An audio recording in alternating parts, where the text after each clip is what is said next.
क्या आप जानते हैं आप भी भगवान के दोस्त बन सकते हैं बड़ी आसानी से। एक छोटी सी बच्ची मंदिर में अपनी गुल्लक लिए रो रही थी। भगवान से कहती कि भगवान जी आप ये पैसे ले लो लेकिन मेरे भाई को ठीक कर दो।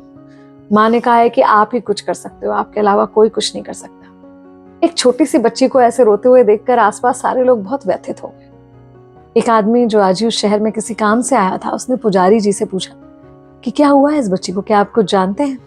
तो पुजारी जी ने कहा ज्यादा तो नहीं जानता, लेकिन ये पता है कि इसके भाई को कोई गंभीर बीमारी है और इसके माँ बाप के पास पर्याप्त पैसा नहीं है उसका इलाज कराने के लिए। उस आदमी के मन में इच्छा हुई, पता नहीं क्या उसे खींच ले गया उस बच्ची के पास और बोला कि बेटा क्या हुआ है तुम्हारे भाई को, तुम जानती हो?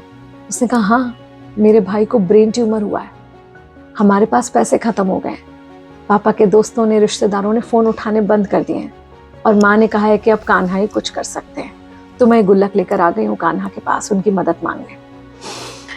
उस आदमी की आंखों में आंसू आ गए। वो बड़े शहर का जाना माना न्यूरो सर्जन था और उसे लगा कि शायद वो इसीलिए आज इस शहर में आया था। उसने उस लड़की से कहा कि मुझे अपने भाई के पास ले चलो, मैं कर दूंगा उसका इलाज। तो उस लड़की ने हैरत से पूछा कि क्या आप कान्हा हैं? तो उसने कहा नहीं, मैं कान्हा का दोस्त हूँ और तुम्हारे कान्हा ने ही मुझे भेजा।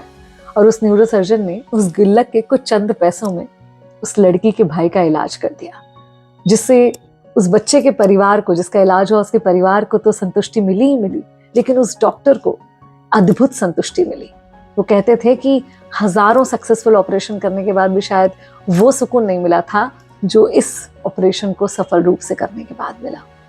कई बार भगवान आपको ऐसी जगह पर पहुंचा देते हैं जहां आपकी जरूरत है, वहां बस आपके दिल की सुनिएगा, क्योंकि आपके दिल के अंदर से वो भगवान बोल रहे होते हैं और यही मौका होता है जब आप उस भगवान के दोस्त बन पाते हैं।